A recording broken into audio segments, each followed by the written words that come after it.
अस्सलाम वालेकुम एवरीवन, मैं मोहम्मद तलहा। आप लोग देख रहे हैं तलाश फेस एकेडमी। आज हम लोग सेकेंड ईयर केमिस्ट्री का एक बड़ा ही इंपॉर्टेंट टॉपिक कवर कर रहे हैं। और ये जो इंपॉर्टेंट टॉपिक है, इंपॉर्टेंट इस वजह से है क्योंकि बहुत ही बेसिक और इनिशियल टॉपिक्स में से है और इसका ताल्लुक है हमारे चैप्टर नंबर 1 पीरियोडिक क्लासिफिकेशन से। और आज के इस लेक्चर के अंदर मैं आपको ये भी बताऊंगा कि भाई जो पीरियोडिक क्लासिफिकेशन है इसकी ज़रूरत क्यों पेश आई है, और फिर डिफरेंट टाइप्स ऑफ क्लासिफिकेशन हम लोग स्टडी करते रहेंगे आने वाले अपकमिंग लेक्चर्स के अंदर। और आज का जो हमारा लेक्चर होगा वो एक ख़ास किस्म की पीरियोडिक क्लासिफिकेशन को डील करेगा और वो होगा डोब्रीनर्स ट्राइड्स के बारे में।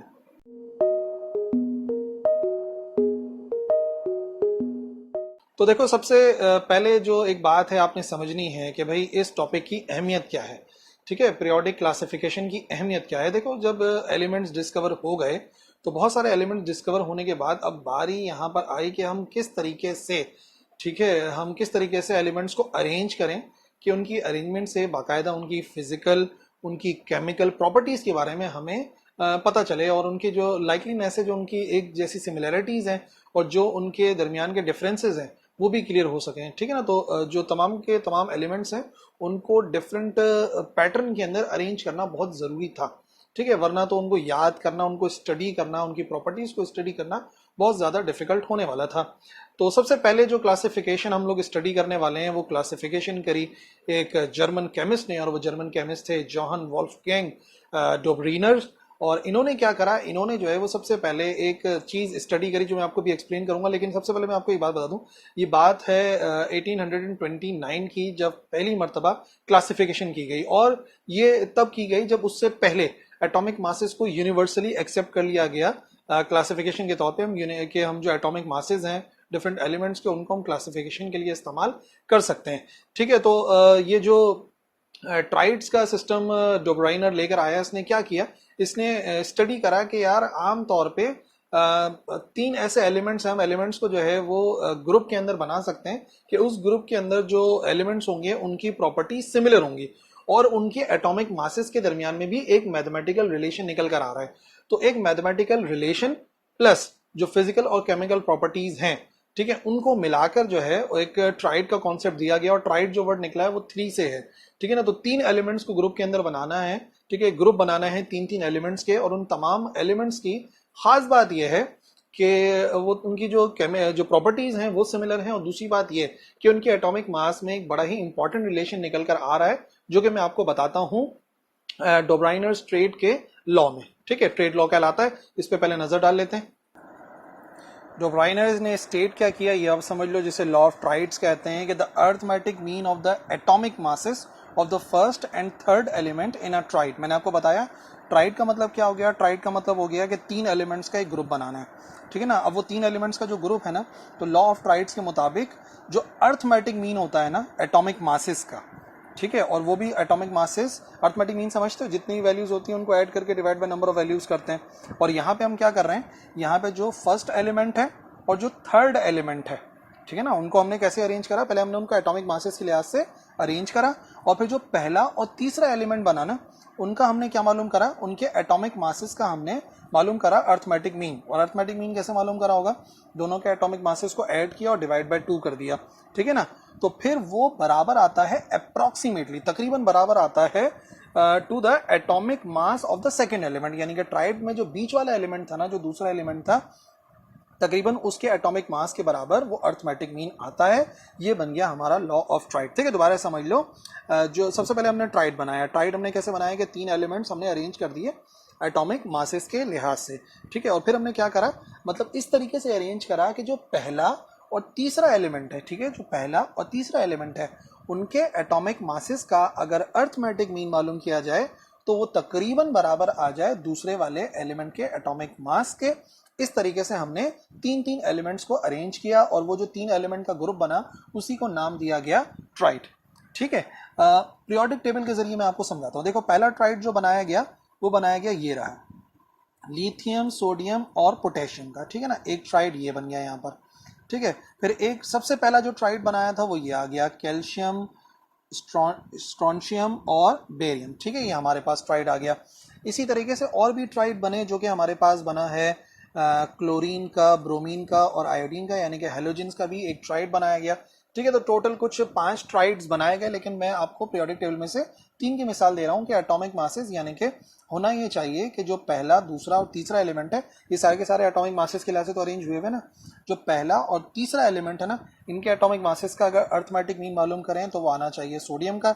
इसी तरीके से कैल्शियम और बेरियम का अगर मालूम करें तो स्ट्रोंशियम का आना चाहिए। और इसी तरीके से अगर हम एटॉमिक मासेस का अर्थमेटिक मीन लें किसका, क्लोरीन का और आयोडीन का, तो किसका आंसर आ जाना चाहिए, आंसर आ जाना चाहिए ब्रोमीन का। ठीक है, तो मैं आपको मिसाल दूंगा 3 ट्राइड्स के जरिए और उसके जरिए इंशाल्लाह आपको समझ में आ जाएगा कि लॉ ऑफ ट्राइड किस तरीके से काम करता है। तो पहला ट्राइड है और ये जो बनाया, ये बनाया अल्कली मेटल्स के जरिए, और वो कौन कौन से, जो कि मैंने आपको बताया, लिथियम, सोडियम और पोटेशियम। जो लिथियम, सोडियम, पोटेशियम थे उनके जरिए हमने एक ट्राइड बनाया। और कैसे बनाया, देखो सबसे पहले हम लिथियम रखेंगे।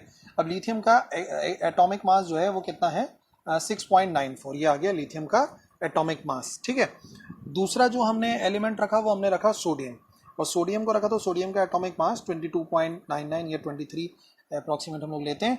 और उसके बाद लिथियम, सोडियम के बाद बारी आ गई पोटेशियम की, जो कि मैंने आपको बताया ना, लिथियम, सोडियम और पोटेशियम का पहला ट्राइड बनाया गया।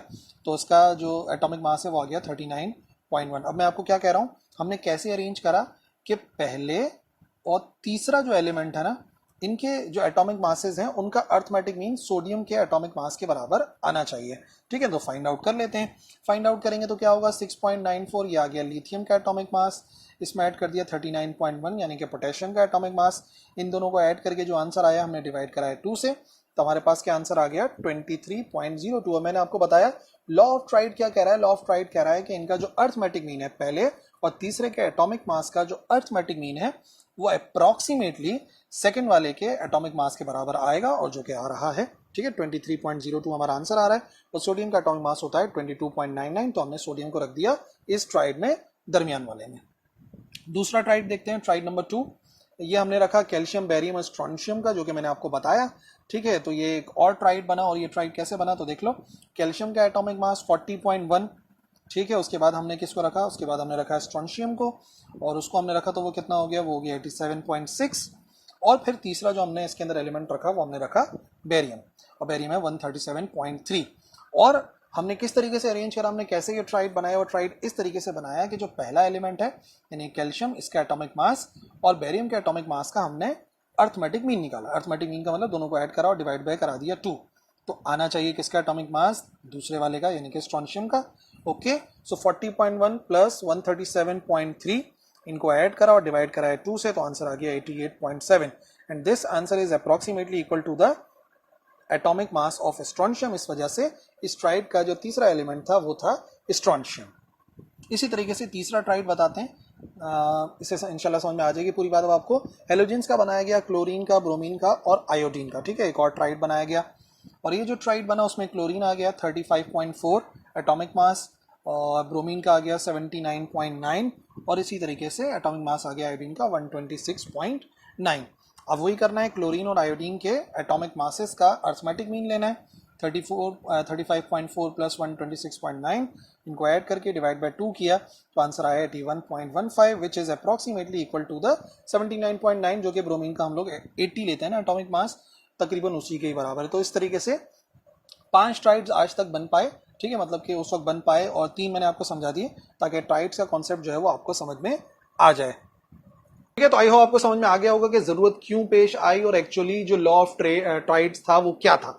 ठीक है ना, अब लेकिन बात यह है कि बहुत ही इनिशियल कॉन्सेप्ट था, तो यकीनन इसकी बहुत सारी लिमिट्स थी, और उन लिमिट्स को सबसे पहले हम स्टडी कर लेते हैं ताकि हमें लिमिट्स को पढ़ के पता क्या फायदा होगा। लिमिट्स को पढ़ के फायदा ये होगा कि हमें इसकी लिमिटेशन समझ में आएगी, तो फिर हम इस बात की तरफ जाएंगे कि भाई अगला कॉन्सेप्ट हमने क्यों एक्सेप्ट करा।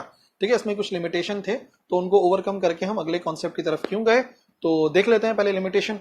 लिमिटेशंस ऑफ ट्राइड्स में पहला वाला जो है वो है identification of new elements made this model absolute. बात ये हुआ कि जो नए एलिमेंट्स हैं उनकी जो आइडेंटिफिकेशन है, उसकी आइडेंटिफिकेशन की वजह से जो मॉडल था वो बिल्कुल ऑब्सोलीट कर दिया गया। ऑब्सोलीट हमने इस तरीके से क्यों कर दिया, क्योंकि बात ये है कि जो आइडेंटिफिकेशन ऑफ न्यू एलिमेंट्स है वो इसके जरिए नहीं हो पा रही है, क्योंकि कोई नया एलिमेंट ऐसा भी आ सकता था जो कि ट्राइड में दरमियान में आ सकता था, पहले पे तीसरे पे आ सकता था। तो आइडेंटिफिकेशन ऑफ न्यू एलिमेंट जो है इस मॉडल के अंदर जो थी, ये पहली लिमिटेशन थी हमारे डोब्रीनर्स ट्राइड्स में।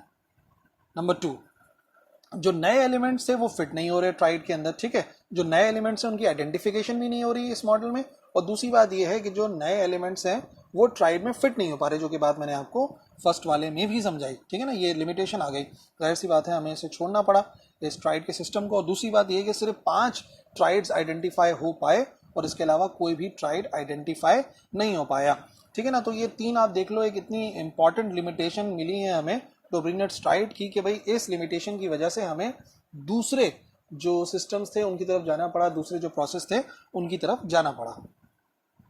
और चौथा, सेवरल नोन एलिमेंट जो है वो फिट हो ही नहीं रहे थे ट्राइड्स के अंदर। देखो मैंने आपको बताया सिर्फ 5 तो बन रहे हैं, तो जो नोन एलिमेंट्स हैं एटलीस्ट वो तो हो जाएं, जो नए मिलेंगे वो तो खैर बात की बात है, जो न्यूली डिस्कवर्ड है वो बात की बात है, लेकिन बहुत सारे जो नोन एलिमेंट्स हैं वही फिट नहीं हो रहे थे ट्राइड्स में। तो जाहिर सी बात है ये डोब्रीनर का जो ट्राइड्स का सिस्टम था इसे हमें छोड़ना पड़ा। So that's it. I hope आपको समझ में आ गया होगा कि ये जो हमारे पास डोब्रीनर्स का ट्राइड्स का कॉन्सेप्ट था उसमें क्या लिमिटेशन थी और वो कॉन्सेप्ट बेसिकली था क्या। और अगर कोई कंफ्यूजन है तो आप लिख सकते हैं कमेंट सेक्शन में, मैं इंशाल्लाह रिप्लाई करूंगा। इस लेक्चर के लिए इतना ही, अगले लेक्चर मिलेंगे। अल्लाह हाफिज।